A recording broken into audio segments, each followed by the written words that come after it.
చూసావరా, వానికి పని పాట ఏం లేదు, ఎప్పుడు చూసినా బండిలో తిరుగుతుంటాడు. వానికి ఆ బండి అవసరమారా? ఎప్పుడు చూడు తిరుగుతూనే ఉంటాడు.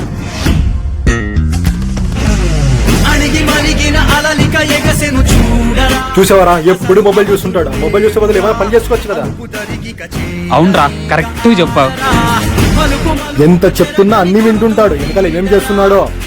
మీకు నా గురించి ఏం తెలుసు అని మాట్లాడుతున్నారన్నా? బండి మీద వెళ్తుంటే గాలికి తిరుగుతున్నారన్నారు మీరు, కానీ నేను ఒక రికవరీ ఏజెంట్ అన్నా. పని మీద తిరుగుతూ ఉంటాను. ఫోన్ చూసే బదులు పని చేసుకోవచ్చు కదా అన్నారు మీరు. ఇందులో నా వర్క్ డేటా ఉందన్నా, పని చేసుకుంటున్నాను. మీ కంటికి కనిపించేదంతా నిజం కాదు.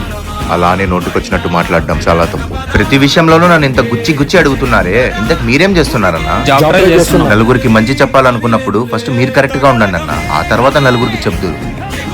మీలాంటి వాళ్ళు ఇలా మాట్లాడుకోబట్టే మనుషులు స్వతంత్రంగా వాళ్ళ ఇష్టాలని పనులని ఏమి సరిగ్గా చేసుకోలేకపోతున్నారు. సొసైటీలో నలుగురు ఏమనుకుంటారో అని.